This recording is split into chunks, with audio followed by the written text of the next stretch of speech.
Vamos a compartir esta serie, seguir avanzando en lo que el Señor nos ha ido cargando el corazón respecto a las batallas espirituales que se liberan día a día.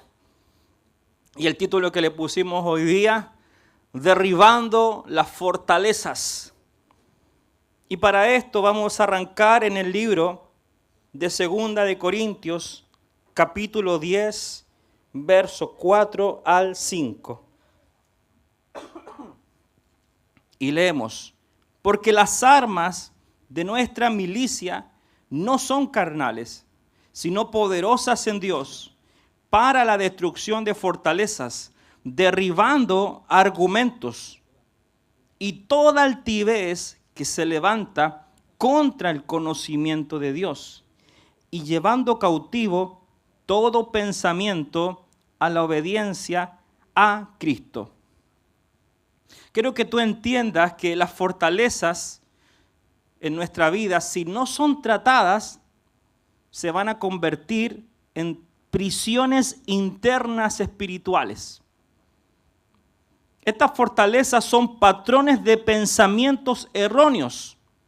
También son hábitos destructivos y emociones que no han sido sanadas.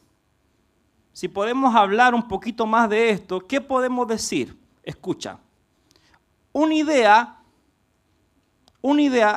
es un pensamiento de un concepto o de algo, ¿no? Un argumento es un pensamiento más un pensamiento. Eso es un argumento. ¿Sí? Y las fortalezas son la suma de muchos argumentos en tu vida. Otra vez. Una idea es un pensamiento en tu mente, ¿no? Un argumento es un pensamiento tras otro pensamiento. Eso te transforma en un argumento. Y una fortaleza vendría siendo los ladrillos de argumentos tras argumentos tras argumentos. Las fortalezas no son tan fáciles de destruir, porque las fortalezas vienen creadas desde nuestra niñez. Desde el momento en que tú y yo fuimos concebidos en el vientre de nuestra madre, desde allí, desde el momento que se creó nuestra historia, se comenzaron a formar estos argumentos y estas fortalezas en nuestra vida. Entonces, la batalla que tú y yo tenemos son fortalezas que el mismo enemigo construye en el pensamiento.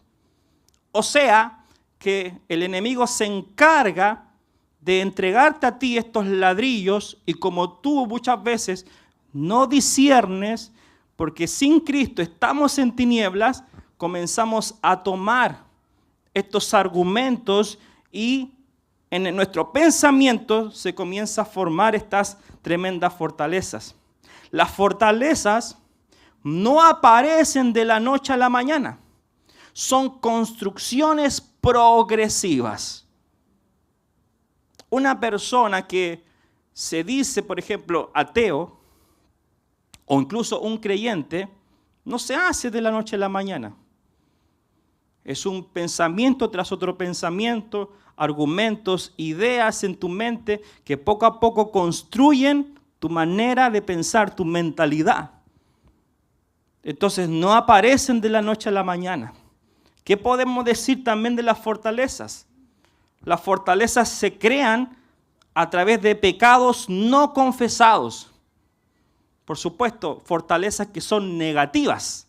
Fortalezas que nosotros mismos, conscientes o inconscientemente, lo hemos adoptado en nuestra vida.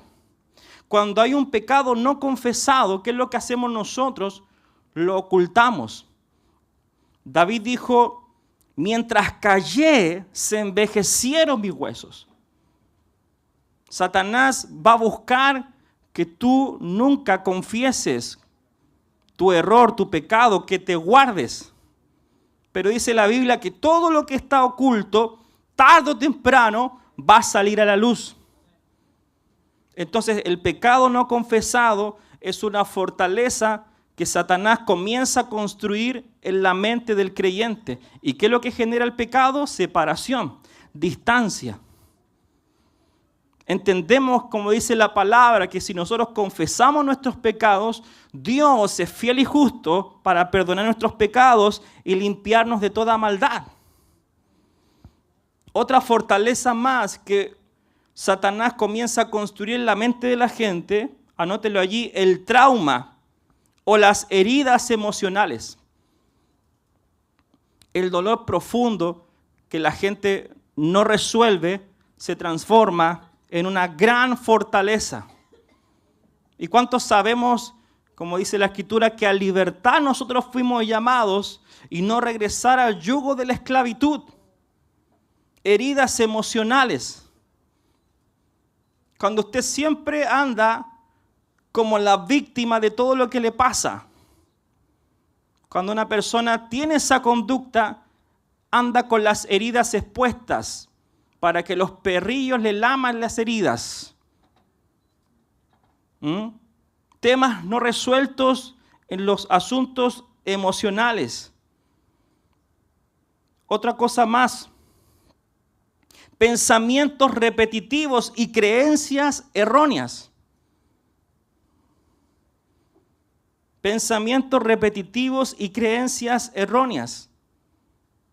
El hombre, dice la palabra, lo que como piensa el hombre, tal es el hombre.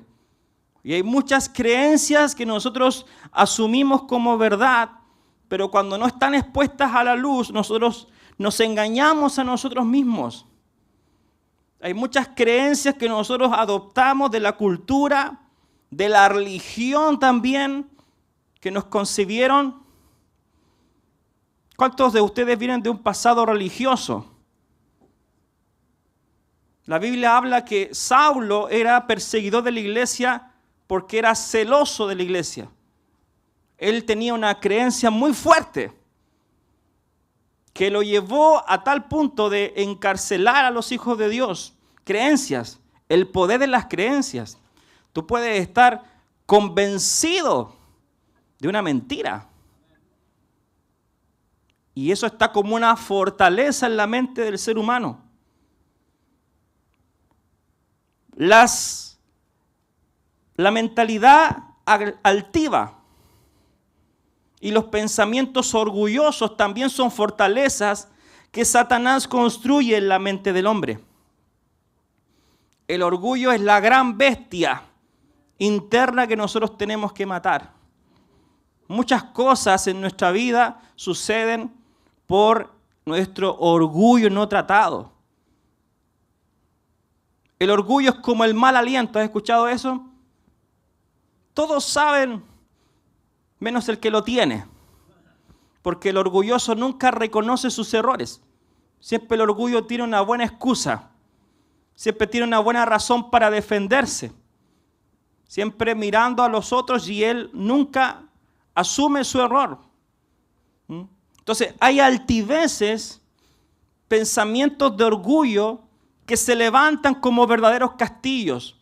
Tuviste la historia del pueblo de Israel tratando de entrar a Canaán. ¿Y qué se encontraron? Con las murallas de Jericó. Y Jericó, ¿qué es lo que simboliza? Estos muros gigantes que rodeaban la ciudad. Dice que los muros eran tan altos que no podían entrar. Esto representa todo lo que el hombre ha construido a base de su propio orgullo. Y dice la palabra que el corazón altivo, Dios lo mira de lejos. Por eso que estamos leyendo en el libro de Corintios que deben ser derribadas las fortalezas y toda altivez que se levanta contra el conocimiento de Dios. ¿Cuántos de ustedes en su corazón tienen pensamientos altivos? Todos nosotros. A la gente lo que más le cuesta es aceptar la verdad.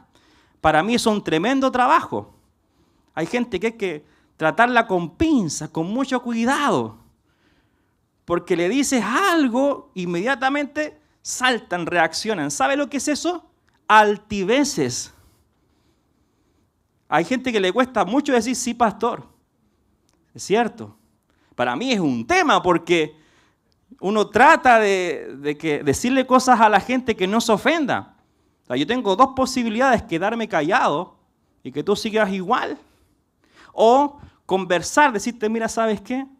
Esto no está bien. Pero qué difícil es para el hombre escuchar.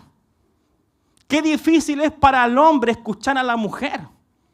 El hombre es muy terco. ¿Por qué? Porque tiene altiveces, porque cree que todo lo hace bien. Y cuando lo hace mal, se justifica. Como el hombre le dijo, la mujer que me diste, no, si la mujer.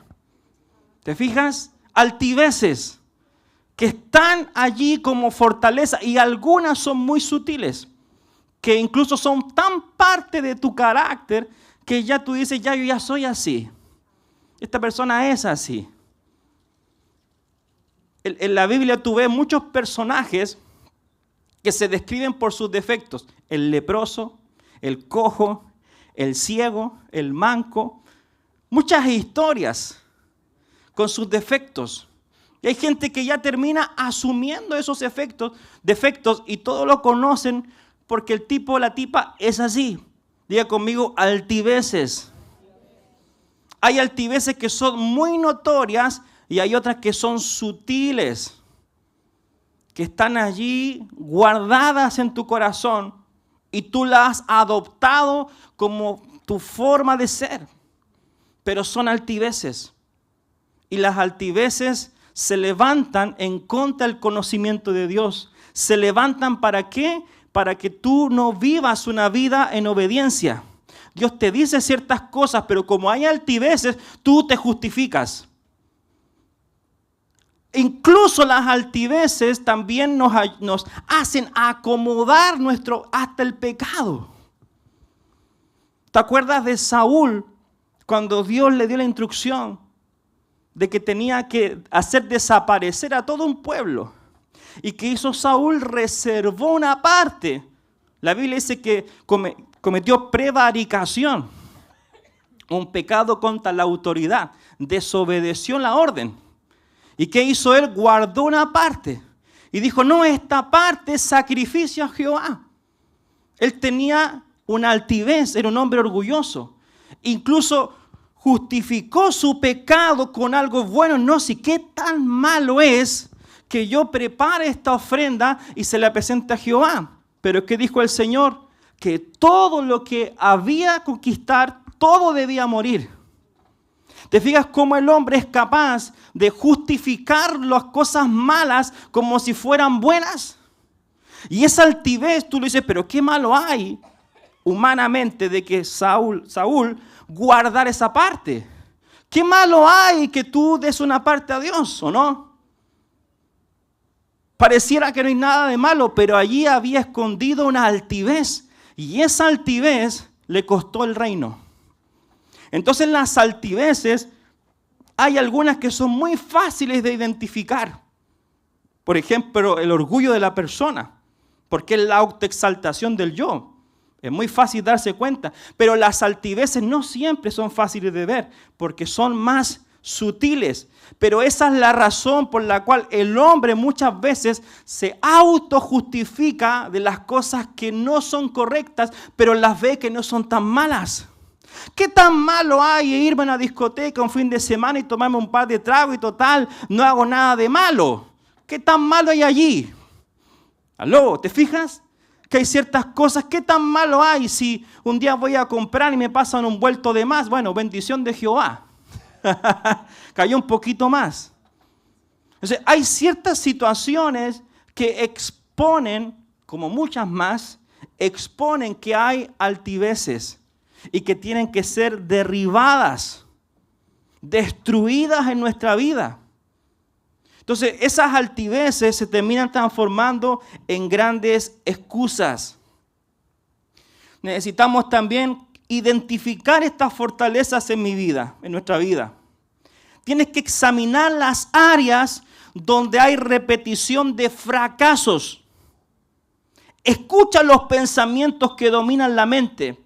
Observa cómo reaccionas emocionalmente. Cuando yo identifico que hay ciertos ciclos repetitivos, usted tiene que darse cuenta que hay una altivez allí detrás. Y hay una fortaleza que Satanás se ha encargado de poner el ladrillo. Y tú lo tomas y lo asumes. Hay gente que puede venir a un retiro. Mira, escucha esto, pero esto es cierto. Hay gente que puede venir a un retiro, ver la gloria de Dios y salir después al otro día y volver al mismo ciclo. Dice, pero ¿por qué, Señor? Vio la gloria, Dios lo tocó.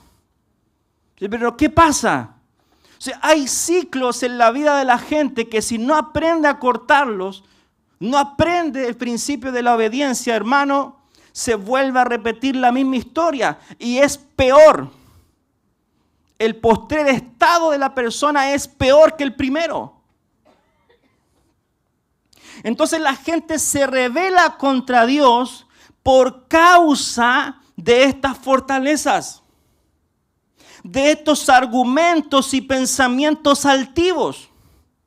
Debemos combatir estas cosas para que todo pensamiento, hermanos, sea llevado cautivo a la obediencia a Cristo.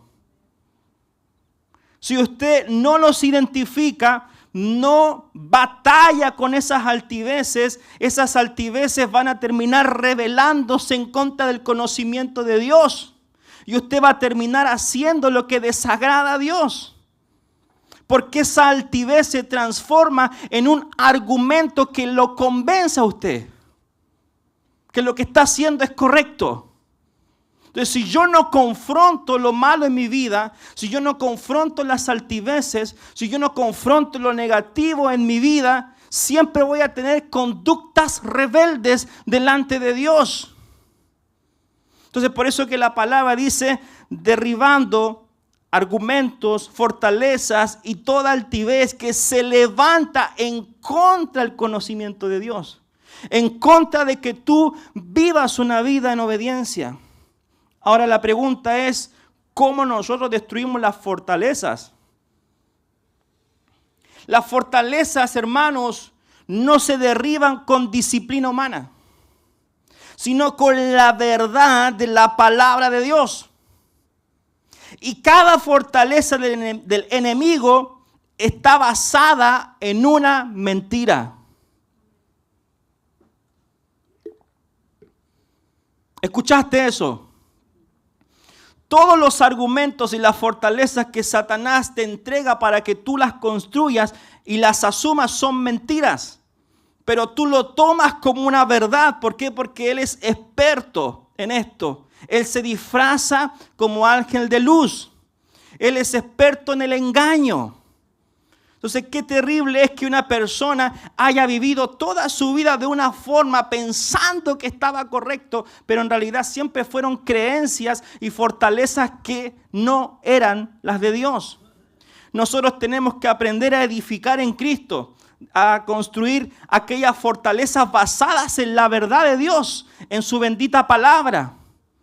La Escritura dice, conoceréis la verdad y la verdad os hará libres. Y cuando usted edifica sobre la roca que es Cristo, todo lo que es mentira va a quedar expuesto en su vida. ¿Sabe qué? Cuando la Biblia habla de la creación, dice que en el principio, en la creación, todo estaba desordenado y vacío. Pero dice la palabra, sea la luz. Y la luz fue hecha. Cuando el Señor viene a nuestra vida, alumbra el sótano. Y usted se da cuenta de las cosas mugrientas que habían en esa casa. Se expone el desorden, se expone la suciedad, se exponen las cosas que no están bien. Cuando alguien camina sin luz, no lo puede ver. Por eso es que hay personas que no resisten estar acá. ¿Por qué? Porque prefieren estar en tinieblas para justificar su manera de ser. Entonces, estar acá confronta. La palabra es luz. Y si es luz, exhibe las cosas que están ocultas. Y usted tiene que estar dispuesto a eso. A como a verse en un espejo.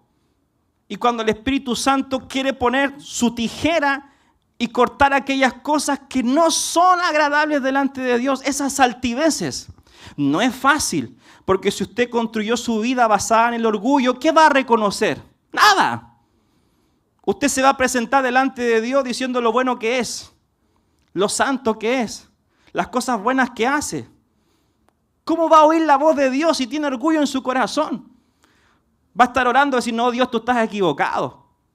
No creo lo que tú me estás diciendo sea cierto. Tú me estás mintiendo. Yo soy más bueno. O sea, el orgullo no puede escuchar la verdad. No puede aceptar la verdad. ¿Le ha pasado a usted en su matrimonio cuando hay altiveces?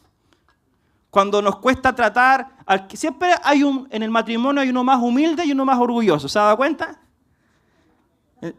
¿Sí o no? El más humilde siempre va, aunque no hace nada, pide perdón. Agacha el moño, como decía un buen chileno, porque no quiere conflicto. Y siempre hay un orgulloso ahí que no reconoce nada, que se demora como 5 días en que se le quite el enojo. Orgullo, ¿o no? Así es, el orgullo es terrible.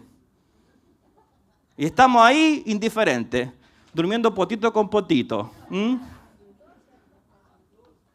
Entonces siempre hay uno que es más humilde, más sencillo, que reconoce, que sabe cuando se equivoca.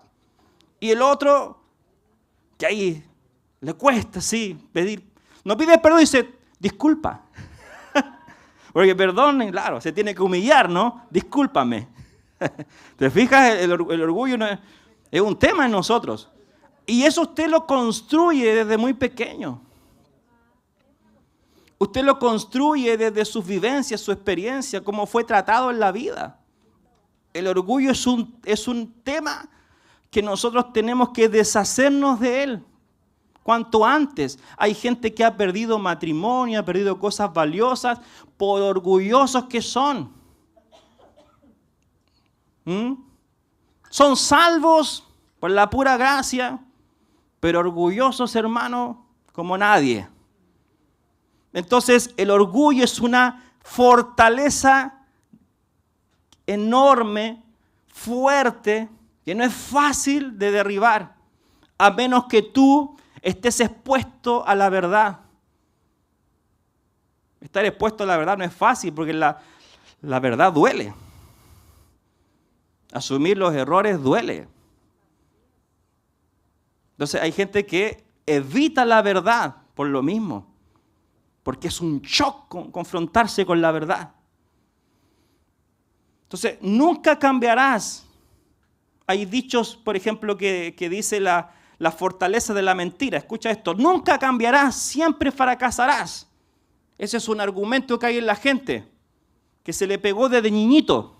Que el papá le dijo, nunca serás nadie en la vida. ¿A alguien le dijeron alguna vez eso? Nunca podrás hacer nada, eres un inútil.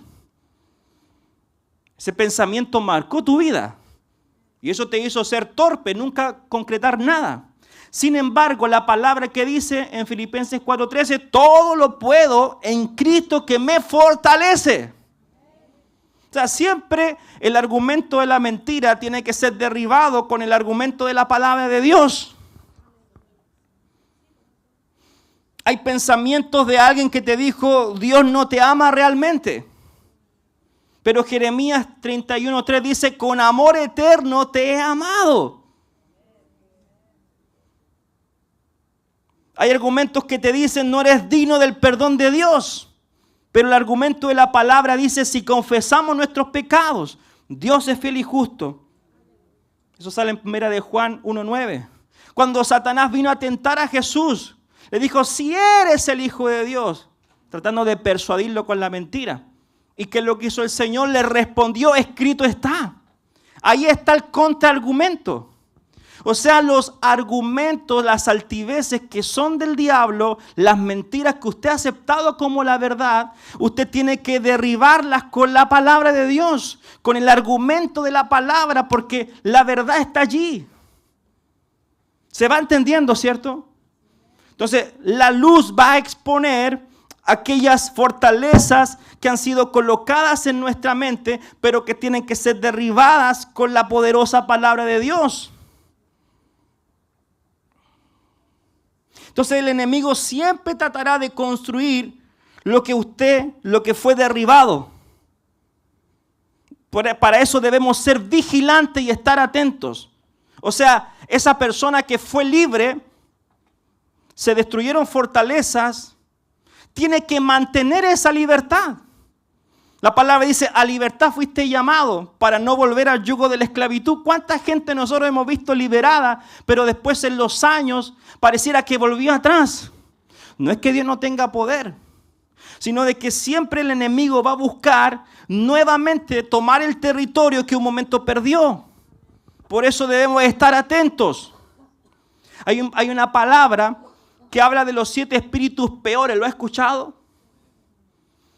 Que cuando el hombre fuerte estaba allí y se ata al hombre fuerte, dice que el hombre fuerte es saqueado, se sacan los recursos. El hombre fuerte es sacado, se ata y se saca, pero queda la casa vacía. El hombre fuerte, hermano, es el orgullo en tu vida. Cuando el hombre fuerte se ata y se saca de tu vida, la casa queda vacía. Pero ¿qué dice la palabra? Si la casa sigue vacía, van a venir 7 espíritus peores. Y el estado de esa persona será peor que en el principio. Entonces, por eso es que usted tiene que guardar su libertad. Ser vigilante de lo que Dios ya le ha dado, como la salvación, la libertad, la vida eterna. No sea como Esaú, que vendió su primogenitura por un plato de lentejas. Y después anheló nuevamente la bendición del Señor y ya era demasiado tarde. Él la menospreció. Por eso que digo, hay gente que puede estar en una iglesia y después el fin de semana se va y se pierde. Y eso es vender tu primogenitura. Hermano, ¿cómo nosotros podemos un día estar limpio y en 2 semanas estar sucio? Volver a los mismos patrones. Eso es ser necio.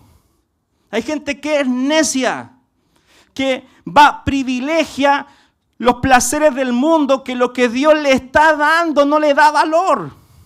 ¡Qué terrible es esto! Entonces el enemigo siempre tratará de construir lo que fue en un momento derribado. Entonces tenga mucho cuidado. Si Dios lo sacó de una adicción que le costó años, no vuelva a meterse en lo mismo. Hay ataduras que a nosotros nos cuesta mucho tiempo zafarnos de ellas. Y si ya fuimos libres de eso, por favor, tome medidas.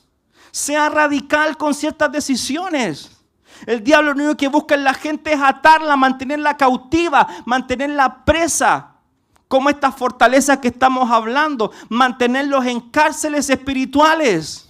Pero cuando se abre la cárcel y el Señor dice sal fuera, no sea necio, no vuelva atrás, por favor. No lo vuelva a hacer. Si salga, hermano, permanezca, siga adelante. Lo que Dios tiene es hacia adelante, no vuelva atrás. El libro de Filipenses, capítulo 4, verso 8, dice: por lo demás, hermanos, todo lo que es verdadero, todo lo honesto, todo lo justo, todo lo puro, todo lo amable, todo lo que es de buen nombre, si hay virtud alguna, si hay algo digno de alabanza, en esto pensad. Entonces, la mente es un campo de batalla. Y si no la llenamos con la verdad, Satanás, el enemigo, él pondrá nuevamente las mentiras. Esto está comprobado. Me encantaría decirte lo contrario. Yo tengo que advertirte de estas cosas. No soy partidario de hablar tanto del enemigo y esas cosas. Pero dado a mi experiencia que he visto con la gente, que a veces yo no me pregunto por qué. ¿Por qué, Señor? Digo, ¿por qué lo mismo? ¿Qué pasa? ¿Qué pasó ahora? Y volver a tratar las mismas cosas, eso me da a entender que esto es una verdad que no puedo ocultar. La pastora se ríe porque estamos testigos de esto, ¿no? Entonces la Biblia dice, piensa en todo lo bueno, en todo lo honesto, en todo lo puro. O sea, que tu mente siempre esté conectada con la mente de Cristo. Ese es el campo de batalla que tú tienes que estar apercibido. Amén. Entonces la batalla espiritual también es una batalla de resistencia. La palabra dice resistir al diablo y él huirá de vosotros. Yo no le tengo miedo. Al principio me pasaba, me asustaba. Me venían esos sueños y wow, quedaba mal. Después entendí que él ponía temor y el Señor quitó eso. Cuando tengo ciertos sueños, hay confrontaciones, pero yo no le tengo miedo. He soñado muchas cosas buenas y unas muy malas, porque es una batalla. ¿Cuánto le ha pasado? Que han tenido luchas en las noches, sueños feos, extraños, que tú despiertas y dices esto como si fuera real, como una película. No, hermano, esto es una realidad. Hay gente que un día para otro dice, tú te preguntas, ¿pero por qué se mató? ¿Qué hizo? ¿Qué hizo mal? Pero ¿sabes qué? Eso fue un pensamiento tras un pensamiento, una idea, y esa persona lo empezó a adoptar, a concebir, a entender, a creer, hasta que llega al punto que se tira debajo de un puente. Nosotros sabemos las consecuencias de eso. Ni una persona que se mata se va al cielo, está pegado en el infierno. Porque no es el deseo de Dios atentar contra nuestra vida. Entonces hay gente que llega a esos estados porque la mente se abrió a las tinieblas. Y es como la araña, ¿no? Que comienza a hacer sus telas y al final termina creando su nido. Pero todo empezó con una pequeña tela. Entonces ten cuidado con tu mente. Esa es mi carga para ti en este día. Guarda tu mente, guarda tus pensamientos. Y cuando tú veas pensamientos que son contrarios a la mente de Cristo, tú tienes que derribarlos, confrontarlos. Efesios capítulo 6, verso 13 dice, por tanto, tomad toda la armadura de Dios para que podáis resistir en el día malo. Y habiendo acabado todo, estad firmes. Amén. Esta armadura, hermanos, son las herramientas que Dios nos ha dado para contraatacar, pero también para estar en ese estado de resistencia. Habiendo acabado todo, estar firmes. Entonces Dios no te ha llamado a ser una víctima, sino vencedores. La palabra dice que somos más que vencedores por medio de aquel que nos amó. Romanos capítulo 8, verso 37 al 39.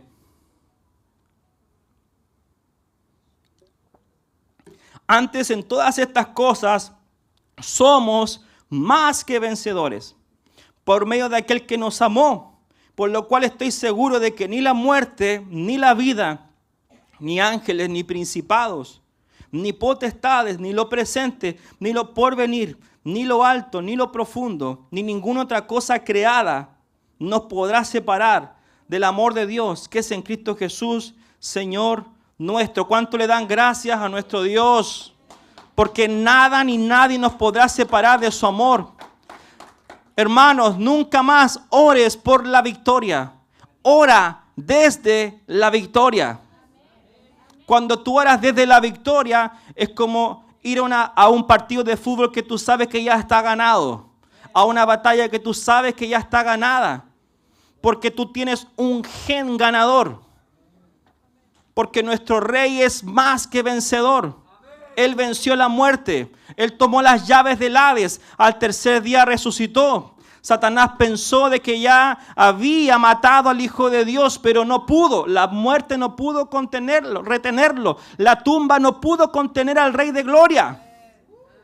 Entonces, dejemos de ser víctimas. Que siempre nos pasan cosas. Que siempre estamos en los mismos problemas. Que no salimos de los mismos ciclos. Y entiende que Dios nos ha dado armas poderosas, que no son carnales, poderosas para destruir esas fortalezas, esos argumentos, todo lo que te detiene, todo lo que te aplasta, todo lo que no te deja avanzar, todo lo que genera en ti un estado siempre de culpabilidad. Entonces somos más que vencedores, tenemos el gen de la victoria en nosotros. Me encanta la historia de David frente a Goliat. Y cuando veo las historias de que salió una serie nueva de David, la han visto, ¿no? Bacana la serie, espectacular. ¿Por qué? Porque Dios tomó a aquel que nadie daba un peso. El hermano mayor de David, tremendo guerrero, apuesto, alto. Y cuando va el profeta Samuel, dice, no, este no es. Y cuando preguntan por David, el padre Isaí dice, sí, está por ahí pastoreando ovejas. Él siempre lo rechazó, él fue el hijo de su vergüenza, porque nació fruto de un adulterio. Pero Dios vio el corazón de David. Y Samuel se regocija y dice, Señor, tú tienes buen sentido del humor, porque tú me traes al más pequeño, al más delgado, ¿sí? Y externamente tú dices, este no es. Pero el Señor dice, hey, tranquilo, yo no miro lo que está delante de mis ojos, yo miro el corazón. Y Dios tomó a este David y lo levantó como un guerrero, como un rey. Pero el Señor tuvo que procesar a David, cambiarle la mentalidad que él tenía de rechazado, no perdonado, no amado, no aceptado por su padre, por sus hermanos. Y Dios lo toma y le dice, yo con este voy a trabajar. Así que esa historia triste que tú tenías, que no te amaron, el pasado que tú cuentas, que te rechazaron, que no te querían, olvídate de eso. Tú eres el elegido de Dios, tú eres el David de este tiempo. Tú tienes el corazón conforme al de Dios. Que alguien diga amén y dé un aplauso al Señor. No eres más víctima. Cuando sigues siendo víctima, hermano, sigues esperando que los perrillos te laman las heridas, por favor. Es fuerte lo que digo, pero es así. Él siente que siempre expone su fiesta de lástima. Tienes que un día cansarte de eso y de entender de que tú eres un más que vencedor en Cristo Jesús. Entonces el enemigo quiere que vivamos en miedo, pero Dios nos ha dado todo para que puedas caminar en victoria. Me encanta eso porque dice la palabra que Jehová es Jehová de los ejércitos, poderoso en batalla. Ese es nuestro Dios. El tema es que a nosotros no nos gusta pelear la buena batalla de la fe. Eso que cuesta, claro, hay procesos. Pero siempre cuando lo vivimos desde la victoria, oh hermano, ahí es donde tú creces, ahí es donde tu fe aumenta, ahí es donde todo lo de Cristo se manifiesta, lo que tú portas comienza a manifestarse en medio del proceso. Porque dentro de nosotros está este gen de la victoria. Entonces el enemigo siempre buscará ¿qué? Recuperar el terreno perdido. Quiero que leamos Efesios capítulo 6, verso 14 al 17. Estad pues firmes, ceñidos vuestros lomos con la verdad. Dile al que está a tu lado, estad firmes. Amén. Y vestidos con la coraza de justicia, calzados los pies con el apresto del evangelio de la paz. Sobre todo, tomad el escudo de la fe, con que podáis apagar todos los dardos de fuego del maligno. Y tomad el yelmo de la salvación y la espada del Espíritu, que es la palabra de Dios. Te fijas que Satanás dice, lanza dardos de fuego en el campo de la mente, de los pensamientos. Un dardo de fuego, o sea, un mínimo pensamiento, un mínimo dardo, hermano, puede incendiar nuestra vida.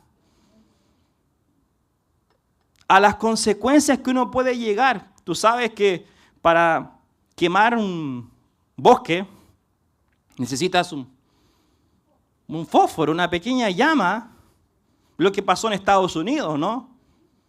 Los tipos quemaron Los Ángeles, ¿cierto? Sí, Los Ángeles. Entonces, pero ¿cómo? ¿Qué pasó?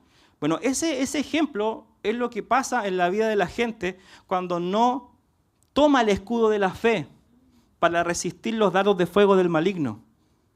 Cuando usted no tiene defensa, esos dardos de fuego pueden quemar la vida de alguien. Solo un dardo de fuego que usted lo aceptó, lo tomó. Es tremendo. Entonces, permanecer firmes es una de las mayores estrategias que Dios quiere que nosotros tengamos en este tiempo. Permanecer firmes. Ahora, ¿cómo discernir los contraataques? Entonces, los contraataques pueden venir a la mente como la duda, el temor, el desánimo, la ansiedad, la opresión sin razón, las discusiones sin explicación. ¿Te ha pasado a ti que en un matrimonio de repente te ves peleando y dices, pero ¿cómo empezó esto, no? Una tontera. Discusiones sin explicación. Ataques a la salud. Ataques a la salud. Cansancio extremo. Sequedad en la oración. Falta de deseo de buscar a Dios, etcétera, etcétera, etcétera. Son los ataques que vienen al hombre. Hay gente que vive enferma, ¿le ha pasado? ¿Ha visto gente así? Que vive enferma, entonces decir, pasa de enfermedad en enfermedad. Todo eso ya es un espíritu, es algo espiritual. Falta de deseo de buscar a Dios, cansancio, etc. Entonces los dardos de fuego del enemigo son ataques para que reacciones en la carne. Ahora, ¿cómo resistimos? No debemos ceder al pánico ni al miedo. No ceder nada de territorio, absolutamente nada. Porque el verdadero soldado de Cristo nunca se rinde. Que alguien diga amén a esto. Extiende tu mano, di Señor, yo no me voy a rendir. Señor, yo no voy a volver atrás. Señor, yo voy a avanzar. Esta es una palabra de ánimo. Este es el día que Dios está diciendo, no desmayes, no temas, sigue adelante, yo estoy contigo, yo te ayudaré, yo te levantaré, yo levantaré tu mano en el tiempo de aflicción, yo soy tu fortaleza. Dale un aplauso al Señor.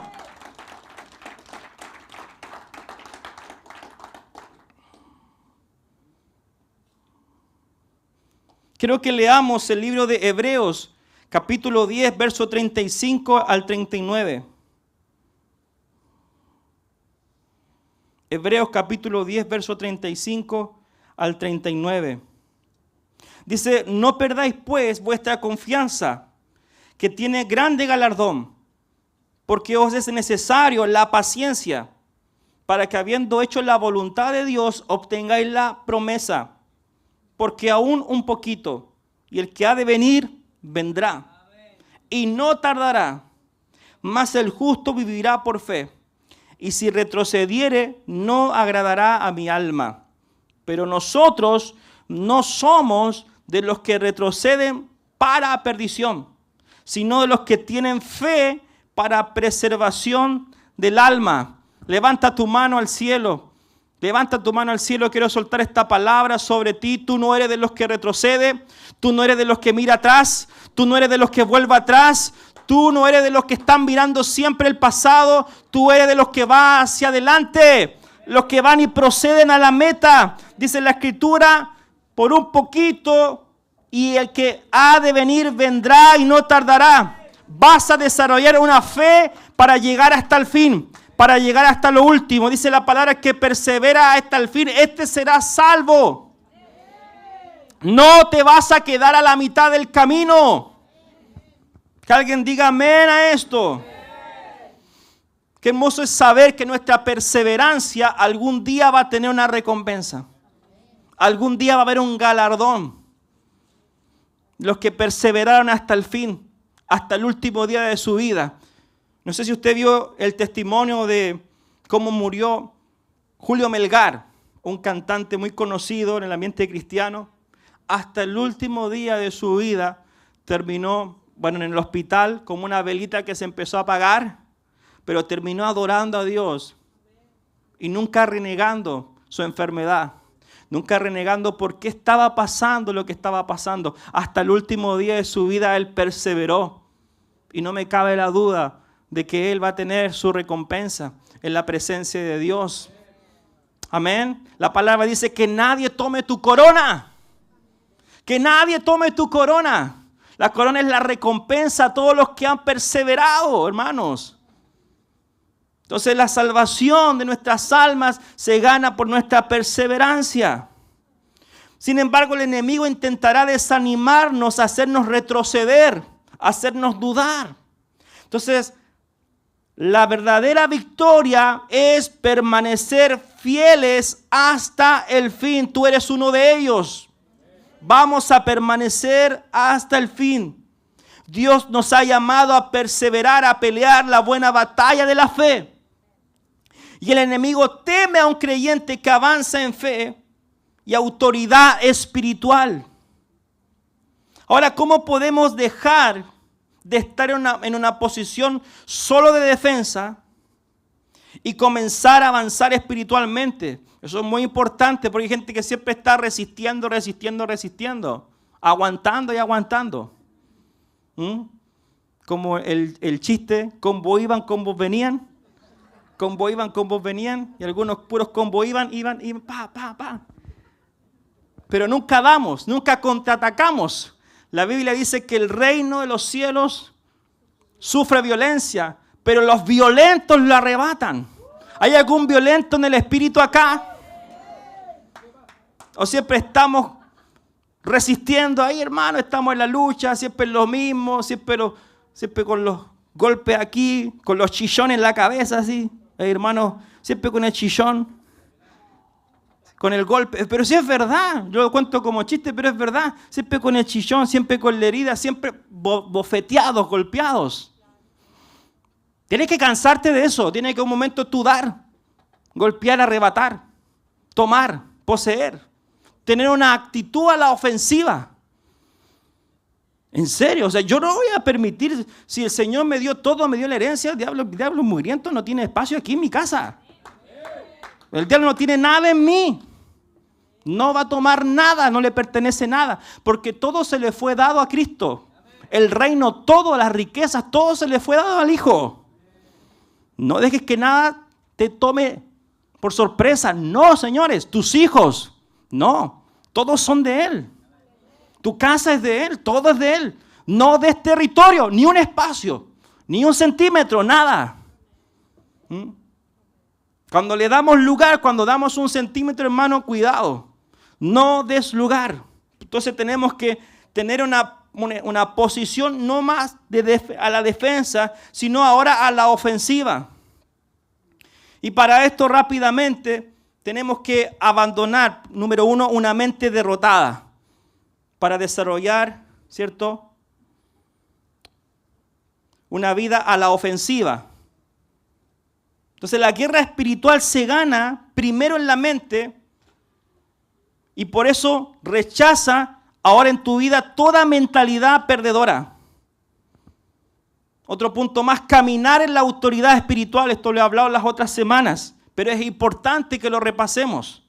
Lucas capítulo 10, verso 19. He aquí os doy potestad para hollar serpientes y escorpiones y toda fuerza del enemigo y nada os dañará. Entonces Jesús te dio la autoridad sobre toda fuerza del enemigo. Escucha esto, pero una autoridad no ejercida no tiene efecto. La autoridad no es para guardársela en el bolsillo, ni para que usted la lea algo que es bonito. No, debe ser ejecutada. Usted es un embajador del reino. Usted es un soldado de Cristo. Usted es un hijo del Dios viviente. O sea, tiene que caminar en autoridad. O sea, cuando usted camina en autoridad, todas las potestades deben sujetarse, deben doblegarse. Y Jesús dijo, mayores cosas haréis vosotros, porque yo voy al Padre. ¿Qué cosa hizo el Señor? Sanó a los enfermos, liberó a los endemoniados.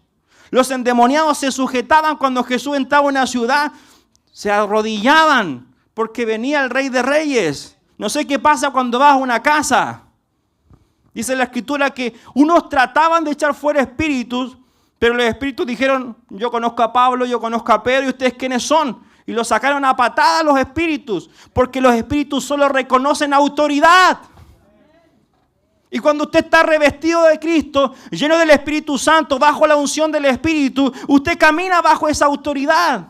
Y todo lo demás se tiene que doblegar. Usted le habla a la enfermedad sale. Usted llama a las cosas que no son como si fuesen y suceden. ¿Por qué? Porque usted está bajo la autoridad de Dios. Y cuando usted obedece a autoridad, las cosas comienzan a funcionar. Entonces, cuando tú no ejerces tu autoridad, el enemigo va a tomar ventaja sobre nosotros.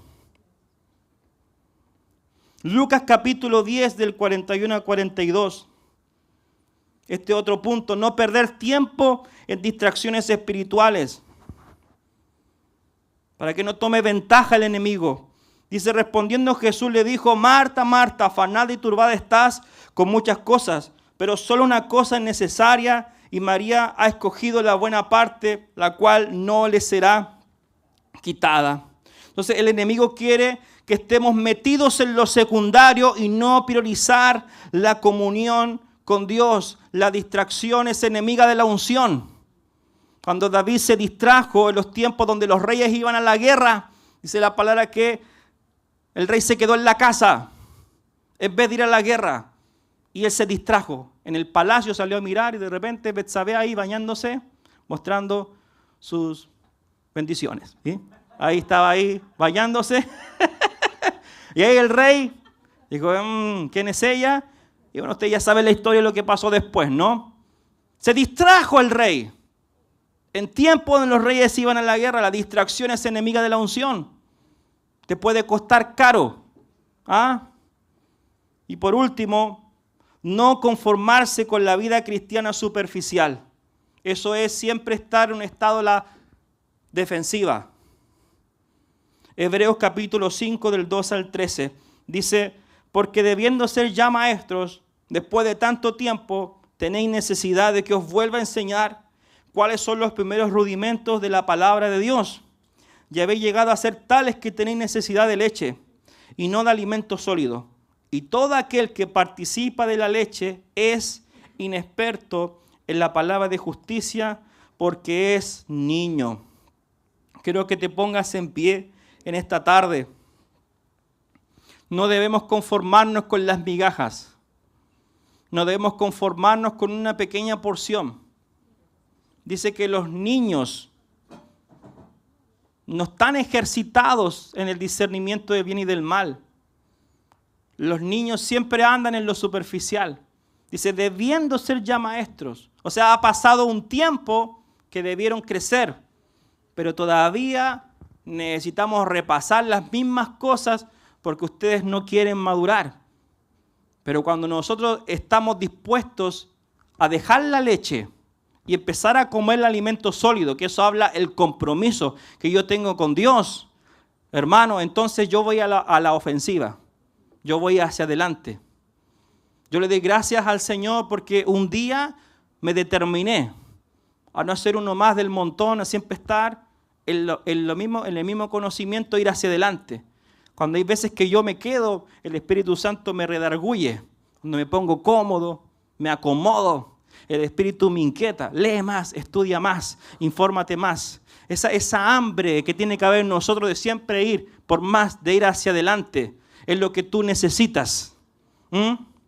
No más con el agua a los tobillos, sino a aguas profundas. Eso va a hacer de que usted siempre vaya adelante, siempre sea alguien de vanguardia, hermanos. Necesitamos ser una iglesia pujante. Me gustó esa palabra que dio el pastor que invitamos a la convocatoria, el pastor Wilfred. Me decía, ustedes son una iglesia pujante, que va. Y esa representa también mi personalidad. Adelante, adelante, adelante, vamos, no paremos, sigamos. Eso es lo que debemos tener todos nosotros. No quedarnos, no acomodarnos, siempre ir hacia adelante. Como lo estamos leyendo en la palabra, que no somos de los que retrocedemos. Así que dile a tu hermano, no retrocedas, no mires atrás. Mira hacia adelante, continúa, sigue. Que mi hermano no me saludó. ¿Qué te importa el hermano? Tú sigue adelante. Enfócate en Cristo. Hay gente que viene acá y se distrae con los hermanos. La gente es así. Mira hacia adelante, mira a Cristo, sigue adelante. Amén. Porque ustedes saben, la iglesia no es perfecta, estamos en un proceso. Todos nosotros estamos en un proceso. Pero tú no pierdas tu tiempo en cosas, en enredos. Sigue adelante. Cuando te pasen cosas, a veces nos puede suceder que te puedes enrollar con un hermano, te puedes cruzar con un hermano. Ahí es cuando viene la palabra, decir, enfócate en Cristo. Enfócate en Cristo. El Señor te pega, ¡pa, pa!, una cachetada espiritual ahí. Mírame a mí. No te distraigas. Que el hermano, no, mírame a mí. Yo soy el que hago la obra, tranquilo. Y ahí tú puedes bendecir a tu hermano y después se te quita la rabia, qué sé yo. Bueno, eso a veces pasa aquí o no. Bueno, otra iglesia, en otra iglesia. Aquí no pasa eso. Acá todos se aman, todos se quieren. Pero puede suceder que nos podemos quedar pegados porque nos quedamos cruzados, enrollados. Amén. Cierra tus ojos ahí donde tú estás en la presencia de Dios. Si esta palabra te ha identificado, si hay algunas altiveces en tu vida, este es el día donde el Señor los confronta. Y que el Señor te dice, yo te he dado armas que no son carnales, sino que son poderosas en mí para destruir todas aquellas cosas que se levantan, altiveces en contra del conocimiento de Dios. Si a lo mejor en este tiempo has estado viviendo ciertos procesos que parecen que no cierran, que continúan, que siguen, este es el día donde el Señor destruye esas fortalezas. Pero este también es el momento donde tú tienes que tomar una decisión de salir y no volver atrás. Porque tristemente hay gente que vive estos ciclos. Dios los saca, pero se vuelven a enredar y vuelven a pasar las mismas cosas. No, tú determínate en el nombre de Jesús a romper y quemar todos los ciclos de fracaso en tu vida que estás identificando, que no están trayendo bien, no están trayendo bendición a tu vida. Oh, sí, Señor. Hermano, escucha esto. Nuestra desobediencia puede traer por consecuencia no solamente cosas malas, sino que se vuelvan a sobreedificar esas fortalezas. Pero nuestra obediencia es tan determinante que las quebranta, las rompe. Tu obediencia es muy importante en esta etapa de la edificación, de poder levantar nuevos muros en tu vida. La obediencia es vital, porque tu desobediencia, hermano, puede ser muy fatal a la hora de Dios querer hacer cosas con tu vida. No vuelvas atrás. Esa es mi palabra para ti. Quiero que ahí levanta tus manos en la presencia de Dios. Adora el nombre del Señor. Adora su nombre en su presencia. Porque la unción romperá, dice la palabra, el yugo. La unción romperá el yugo. Y hoy oramos creyendo, Señor, que todo yugo que pueda tener alguno de mis hermanos, Señor, por medio de la unción es quebrantada. Dile, Señor, yo quiero la unción. Yo quiero la unción de rompimiento. Yo quiero la unción de rompimiento. Yo quiero que tú adiestres mis manos para tener manos ungidas, para romper, para aplastar, para pisar, para tomar esa autoridad en el nombre de Jesús. Oh, sí, Señor. Sí, Señor. Mantente allí en la presencia de Dios mientras adoramos al Rey.